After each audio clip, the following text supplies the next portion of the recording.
இனிய தோழர்களே தோழியரே, நான் உங்கள் சிப்லாலேருந்து பேசுகிறேங்க. இன்றைக்கி நாம் சேலையிலேருந்து கட் பண்ணின இந்த கலரில் வச்சு நம்ம எப்படி டிசைன் பண்ணலாம் அப்படிங்கிறத இந்த வீடியோவில் பார்க்கலாம். வாங்க வீடியோவுக்கு போகலாம்.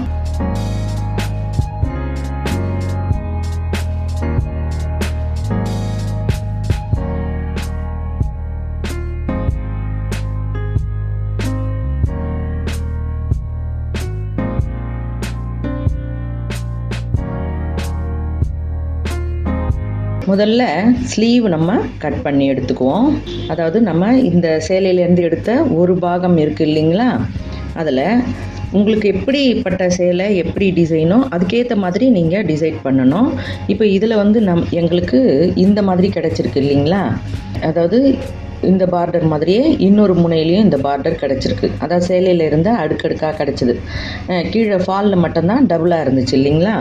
இப்போ இந்த ரெண்டையுமே அப்படியே நம்ம ஒன்றா ஃபோல்ட் பண்ணினோம்னா கைக்கு கிடச்சிரும். இதை வந்து நம்ம கைக்கு யூஸ் பண்ணிக்கலாம். ஏன்னா இது வந்து மீடியம் ஸ்லீவ் தான், ஒரு 6.5 தான் லென்த்து.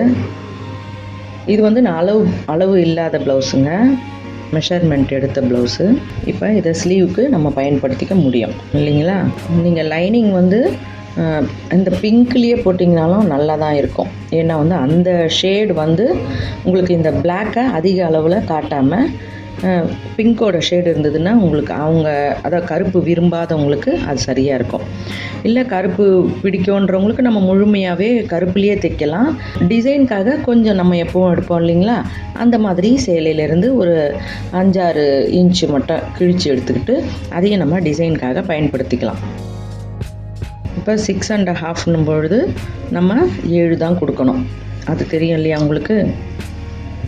அதாவது நம்ம இங்கே ஒரு 1/4 இன்ச் இங்கே ஒரு 1/4 இன்ச் போயிடும். அப்போ 7ன்னு கொடுத்தோம்னா முடித்த பிறகு நமக்கு 6.5 வரும். ரொம்ப பிகினர்ஸாக இருக்கும்பொழுது நீங்கள் கொஞ்சம் அதை பிடிச்சி நிறையவே தைச்சிருவீங்க இல்லையா, அந்த மாதிரி இருக்கும் பொழுது நீங்கள் கொஞ்சம் கூடுதலாகவே ஒரு 3/4 இன்ச்சாகவே சேர்த்து கூட எடுத்துக்கலாம். ஏன்னா சில நேரங்களில் இந்த இடத்துல பிடிச்சி தைக்கும் பொழுது அகலம் அதிகமாக பிடிச்சிருவீங்க.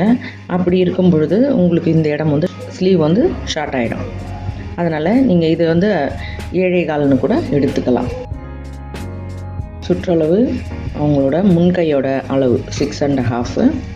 நம்ம அதுக்கேற்ற மாதிரி இங்கே அதுக்கேற்ற மாதிரி கொடுக்குறோம். கொஞ்சம் ஒரு 1.5 இன்ச்சு எக்ஸ்ட்ராவாகவே இந்த சைடில் வைக்கிறோம். நம்ம அது லாஸ்ட்டாக கட் பண்ணி கழிக்கும்போது போயிடும். இதே ஆம் ஹோலில் இந்த 6.5 இந்த ஆம் ஹோல் வர்ற இடத்துல 7.5 எடுக்கிறோம்.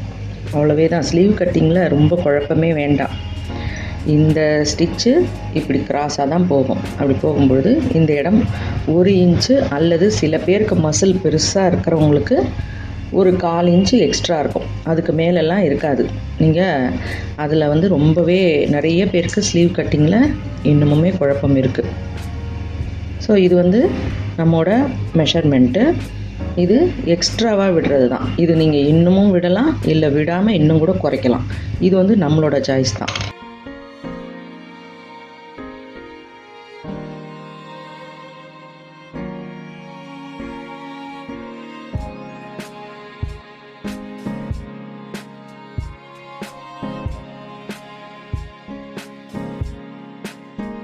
இப்போ நமக்கு இந்த கிளாத்தெல்லாம் நம்ம யூஸ் பண்ண வேண்டியிருக்கும்.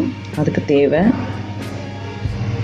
இப்போ இந்த ப்ளவுஸோட லென்த்து உங்களுக்கு ரொம்பவே குறைவான நீளம் தான் இல்லையா. நம்ம எடுத்தது 1/2 மீட்டர் தான். 1/2 மீட்டர்னும் பொழுது அது ஒரு 19.5 தான் வருது. அதுக்கு ஏற்ற மாதிரி நாம் அட்ஜஸ்ட் பண்ணணும். அப்படின்னும் பொழுது இந்த ஒரு லென்த் இருக்குது இல்லைங்களா, நம்ம இந்த லென்த்தில் லாங்கில் கட் பண்ணது அதை எடுத்து இதில் அப்படியே ஜாயின் பண்ணிக்கோங்க. இது அப்படியே முதுகுக்கு வர மாதிரி வச்சுக்கலாம். இது வந்து உங்களோட சாய்ஸ் தான். இது ஃப்ரண்ட்லேயும் வச்சுக்கலாம் அல்லது முதுகில் வைக்கணும்னாலும் வைக்கலாம்.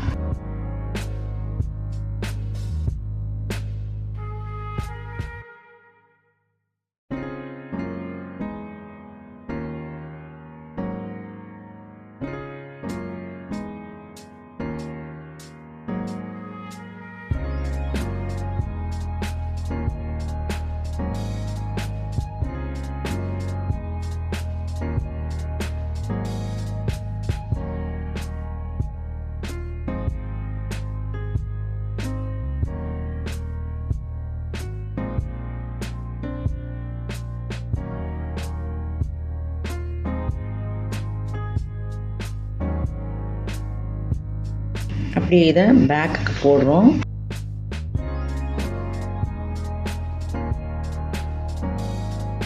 பேக்கோட லென்த்து 14ங்க. நம்ம 14.5 வைக்கலாம். இந்த இடத்துல லேசாக கோஸ் விழுந்திருக்கு. இப்போ அந்த மாதிரி கோஸ் இருக்குதுன்னா நீங்கள் அதுக்கு ஏற்ற மாதிரி இந்த கிளாத்தை சரியான அளவில் கழிச்சிருங்க. ஒரு 1/2 இன்ச்சுக்கு லைட்டாக கோஸ் கார்னரில் மட்டும் இருக்குது. இல்லைன்னா ஈடு தாழ்த்தியாக வரும். ஒரு பக்கம் அதிகமாகவும் ஒரு பக்கம் குறைவாகவும் வரும். இப்போ அவங்களோட உயரம் வந்து 14ன்னு சொல்லும்போது நம்ம 14.5 வைக்கிறோம்.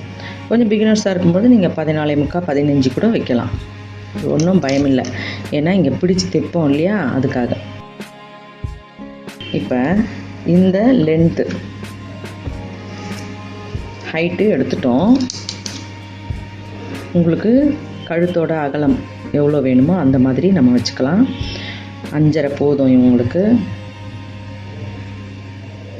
5.5னா கழுத்து ஒரு 2.5, பின்னாடி கழுத்து 2.5 இன்ச், அவ்வளோதான்.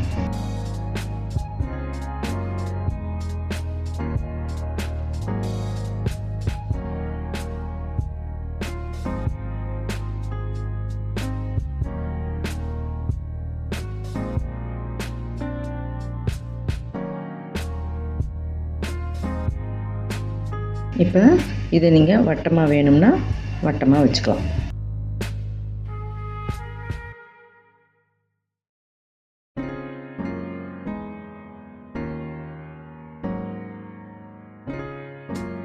இப்போ இந்த இடத்த நீங்கள் இந்த வளைவு வருது இல்லையா, இதை சமப்படுத்திட்டு அதிலேருந்து நீங்கள் கழுத்துக்கு அளக்கணும்.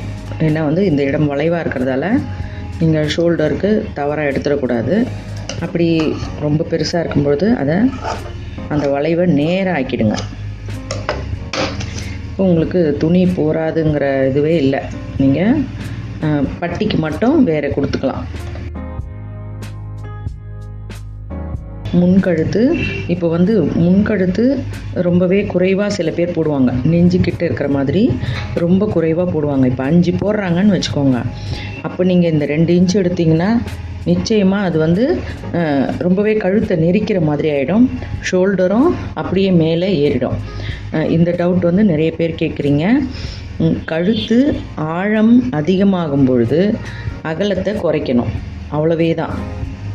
இப்போ நீங்கள் இதையும் வந்து 2.5 தான் வைக்கணும், பின்னாடி நம்ம 2.5 வச்சோம், முன்னாடியே 2.5 வைக்கணும்னு வச்சுட்டு ஆழமும் நல்ல அவங்களோட லென்த்து வந்து 6.5 7 கிட்ட அவங்க 7 கிட்ட போடுவாங்க.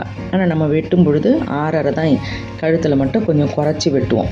ஏன்னா நம்ம பிடிக்க பிடிக்க இந்த இடமெல்லாம் இன்னும் அதிகமாகும் இல்லையா, அந்த வளைவுகள்லாம் இன்னும் பெருசாகும். அப்போ 6.5 நம்ம எடுக்கும்பொழுது கட்டாயமாக அங்கே 7 வந்து நிற்கும். இங்கே ஷோல்டர் இந்த இடத்துல பிடிக்கிறோம் இல்லையா, இந்த கழுத்தில் இங்கே எட்ஜில் பிடிக்கிறோம். இங்கேயும் பீஸ் வச்சு தைக்கும்பொழுது இங்கேயும் ஒரு 1/4 இன்ச் போகும். அப்போ 2 1/4 இன்ச்சை சேரும்பொழுது 1/2. இந்த 6.5 கூட 1/2 சேர்த்தோம்னா 7 வந்து அந்த வட்டம் நிற்கும்.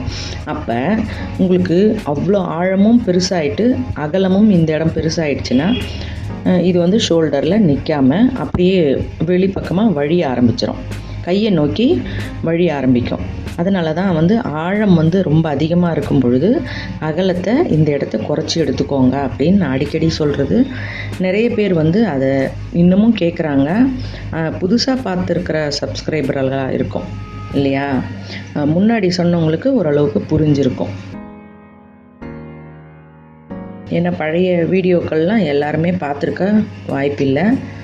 அதனால் வந்து அவங்க புதிய சந்தேகமாக ஏன் இப்படி வைக்கிறீங்க அப்படின்னு கேட்குறாங்க. சில நேரங்களில் நம்ம தோற்றம் பார்த்துட்டு அதுக்கேற்ற மாதிரி தான் சில விஷயங்களை மாற்றிக்கணும். தோற்றம் பார்க்கும் பொழுது அதாவது கைக்கு கீழ் அதை ஆம்ஹோல் ஷோல்டருக்கு கீழே ஆம்ஹோலை ஒட்டின அந்த கை வந்து சில பேருக்கு ரொம்பவே கனமாக இருக்கும். நீங்கள் பார்த்துருப்பீங்க, ரொம்ப கனமாக இருக்கும். அதுக்கு கீழே பார்த்தீங்கன்னா அப்படியே உடனே குச்சி மாதிரி ஆகிடும். கை வந்து ரொம்ப குறைவாக இருக்கும். அந்த மாதிரி இருக்கிறவங்களுக்குலாம் நீங்கள் ரொம்பவே ஜாக்கிரதையாக அந்த ஆம்ஹோலோட இந்த ஆழத்தை பார்த்து ஜாக்கிரதையாக வெட்டணும். எதுக்குமே நீங்கள் கொஞ்சம் குறைவாக வெட்டிக்கிறது ரொம்ப நல்லது. குறைவாக அப்படின்னு சொல்லும் பொழுது 5லேருந்து ஒரு 5.5க்குள்ளே வெட்டிக்கிட்டிங்கன்னா நீங்கள் ஸ்லீவில் ஏற்றும் பொழுது உங்களுக்கு குறைவாக இருந்ததுன்னா கொஞ்சம் ஆம்ஹோலை நீங்கள் லேசாக இங்கேருந்து ஸ்டார்ட் பண்ணி லேசாக ஒரு 1/4 இன்ச்சுக்கு அப்படியே கட் பண்ணி இது வரைக்கும் நம்ம இங்கே வளைவு போட்டோம் இல்லையா, இந்த வளைவு வரைக்கும் கொஞ்சமாக நீங்கள் கட் பண்ணி இந்த இடத்துல ஜாயின் பண்ணிக்கணும். அப்போ வந்து உங்களுக்கு ஸ்லீவில் பொருத்தமாக இருக்கும். ரொம்பவே பெருசாக முதலே கட் பண்ணிட்டோம்னா இந்த லென்த்து வந்து உங்களுக்கு பெருசாக இருக்கும். ஆம்ஹோலோட பெருசாக ஆழத்தை வச்சிட்டிங்கன்னா ஸ்லீவில் பொருந்தாமல் ஸ்லீவோட ஸ்டிச் வந்து இங்கேயே முடிஞ்சிட்டு உங்களுக்கு பாடி வந்து பெருசாக இருக்கும். அப்புறம் ரொம்பவே சிரமமாயிடும். அதை ரெக்டிஃபை பண்ணுறது ரொம்ப கஷ்டமாயிடும். அதனால் எப்போவுமே வந்து ஆம்ஹோலை கொஞ்சம் குறைவாக வெட்டிக்கோங்க. பயம் இல்லாமல் நீங்கள் அது முடிக்கும் பொழுது ஜாக்கிரதையாக முடிக்கலாம். ஏன்னா ரொம்ப மாற்ற முடியாத ஒரு தவறாக அது ஆகிடும். நீங்கள் என்ன தான் அதுக்கப்புறம் எவ்வளோ தான் நம்ம ரெடி பண்ணினாலும் அந்த ஃபினிஷிங்கிறது ரொம்பவே குறைபாடாக இருக்கும். இப்போ நம்ம டிசைன் மட்டும் எப்படி வைக்கிறது, பின்கழுத்தில் டிசைன் எப்படி வைக்கிறதுன்னு பார்ப்போம். இப்போ நம்ம இந்த மாதிரி ஒரு லென்த்து கட் பண்ணி எடுத்துக்கலாம். சும்மா இதை வந்து ஒரு டிசைனாக கொடுக்கறதுக்காக தான் ஒரு 2 இன்ச்சுக்கு கிட்ட நான் கட் பண்ணியிருக்கேன். இப்போ இந்த லென்த்துக்கு இதை இப்படி வச்சு தைக்க போகிறேன். ரொம்பவே சுலபமான ஒரு டிசைன், ஆனால் ரொம்பவே அழகாகவும் இருக்கும். நீங்கள் எதுவும் வந்து டோரி மாதிரிலாம் செய்யணும்னு இல்லை, இப்படியே கூட வைக்கலாம்.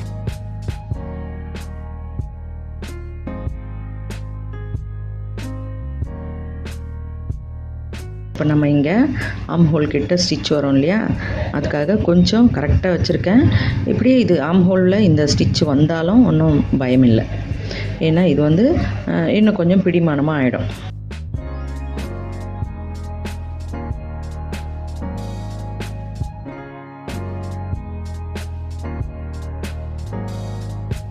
இங்கேருந்து நம்ம எப்படி எந்த லென்த்துக்கு வச்சோமோ அதே மாதிரி வைங்க. இது வந்து கொஞ்சம் எக்ஸஸாக இருந்ததுனாலும் நம்ம கட் பண்ணிடலாம். நீங்கள் வைக்கிற லேஸை பொறுத்தது. நீங்கள் அகலமான லேஸ் வைக்கிறதா இருந்தால் இந்த துணி அப்படியே கூட இருக்கட்டும், அது மேலே நம்ம லேஸை வச்சு மறைச்சிடலாம்.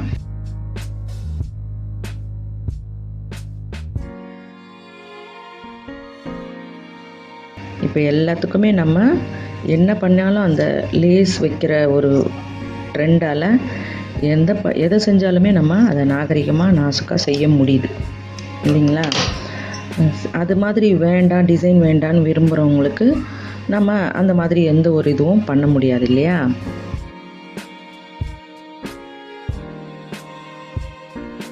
நம்ம இந்த ஷோல்டர் அதோட அகலத்துக்கு மட்டுமே வைக்கிறோம்.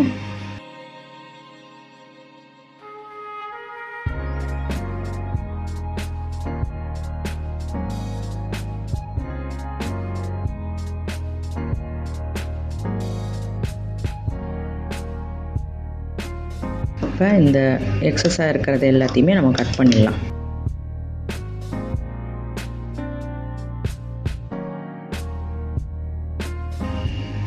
இப்போ இது எல்லாத்துக்குமே நம்ம லேஸை வச்சு ஃபினிஷ் பண்ணிடுவோம்.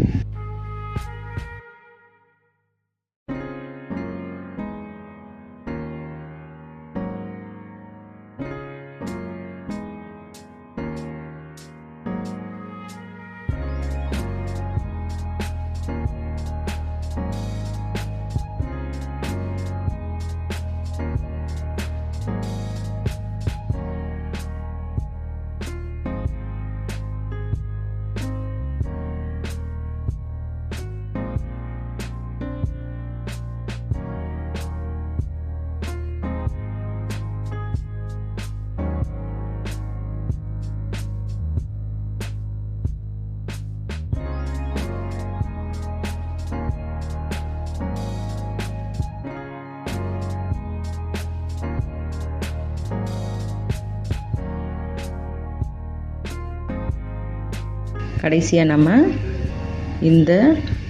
நம்ம ஜாயின் பண்ணின பிளாக்லேயும் வச்சு தைச்சிட்றோம்.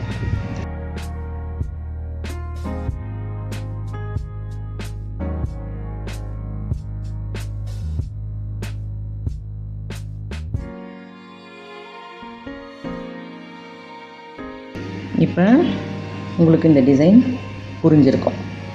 இப்போ அதையே நம்ம ஸ்லீவில் வேறு மாதிரி கொடுக்கணும். ஏன்னா ஸ்லீவும் நமக்கு பிளாக்கில் அமைஞ்சிட்டதால் நீங்கள் இதுலேயும் இந்த லேஸை மட்டும் வச்சு அட்ஜஸ்ட் பண்ணிவிடுங்க. அப்போ உங்களுக்கு அதுவும் ஒரு டிசைன் தான் கொடுத்துருக்க மாதிரி தெரியும். நீங்கள் இந்த லென்த்துக்கு ஒன்றும் பக்கத்துலேயே ஒன்றும், அதாவது இந்த இடம் ரொம்பவே பிளெயினாக இருக்குது இல்லைங்களா, அதுக்காக நம்ம இந்த மாதிரி கொடுத்துட்டோம்னா ரொம்ப டெக்கரேட்டிவாக ஆகிடும்.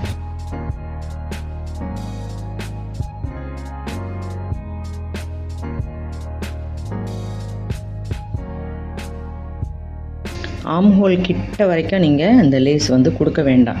ஏன்னா நம்ம ஃபினிஷிங்க்கு பிறகு இந்த லேஸ் வெளியே நீட்டிக்கிட்டு இருக்கும் பொழுது இந்த ஜரிலாம் கட்டாயமாக அவங்களுக்கு ஆம் ஹோலில் குத்த ஆரம்பிக்கும். கொஞ்சம் நேரத்துக்கு அப்புறமா குத்த ஆரம்பிக்கும். ஏன்னா இந்த மாதிரி நைஸான கிளாத்தெல்லாம் இந்த ஜரிக்கு கேப் விட்டு வெளியே வந்துடும். அதுக்காக கொஞ்சம் முன்னாடியே முடிச்சிருங்க.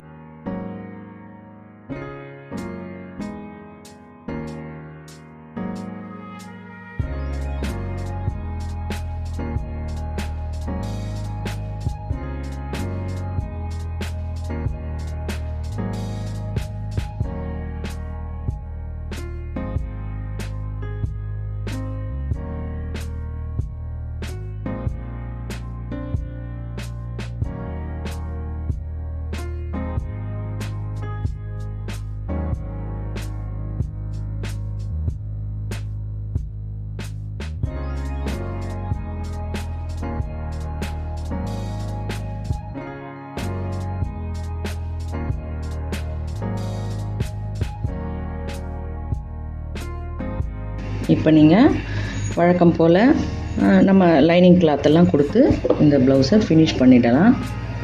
இந்த டிசைன் பார்த்திங்கன்னா உங்களுக்கு ரொம்பவே டிஃப்ரெண்ட்டாக தெரியும் இல்லைங்களா. சாரிக்கு ஏற்ற மாதிரி நம்ம இந்த டிசைன் பண்ணியிருக்கோம். இதுலேயும் நமக்கு இந்த மாதிரி குறுக்கில் கோடு வந்ததால் நம்ம அதே மாதிரி குறுக்கில் கோடு கொடுத்தா தான் அது ரொம்பவே ஏற்ற டிசைனாக இருக்கும் இல்லைங்களா. இப்போ இதெல்லாம் உங்களுக்கு எல்லா சேலையிலையும் இந்த மாதிரி ஒரு கோடெல்லாம் வராது. அதனால் உங்களுக்கு ஏற்ற மாதிரி எப்படி வேணுமோ அப்படி டிசைன் பண்ணிக்கோங்க. இது கட்டாயமாக இந்த இடத்துல சேலையோட பார்டர் ரைட் சைடில் இப்படி போட்டு இப்படி ஏற்றுவாங்க இல்லையா. இப்போ இது ரைட் சைடு தானே. இப்போ இந்த இடமெல்லாம் உள்ளே போயிடும். இப்போ இந்த இடத்துல சேலை வரும். அதனால் உங்களுக்கு இந்த டிசைன் அந்த அளவுக்கு இந்த பார்டர்லாம் உங்களுக்கு வெளியே தெரியாது. சரிங்களா. உங்களுக்கு ஏற்ற மாதிரி எந்த சேலைக்கு பண்ணணும் அப்படின்னு நினைக்கிறீங்களோ இந்த மாதிரி குறுக்கில் கோடு இருக்கிற இந்த மாதிரி சேலைகளுக்கெல்லாம் நீங்கள் கட்டாயமாக இந்த மாதிரி டிசைன் பண்ணலாம். ரொம்பவே அழகாக இருக்கும். சரிங்களா. உங்களுக்கு பிடிச்சிருக்கா? உங்களுக்கு பிடிச்சிருந்தா எனக்கு லைக் கொடுங்க, கமெண்ட் கொடுங்க, ஷேர் பண்ணி சப்ஸ்கிரைப் பண்ணுங்கள். பெல் ஐக்கான் அழுத்துனீங்கன்னா நான் போடுற வீடியோஸ் உங்களுக்கு தொடர்ச்சியாக கிடைக்கும். மிக்க நன்றி. வணக்கம்.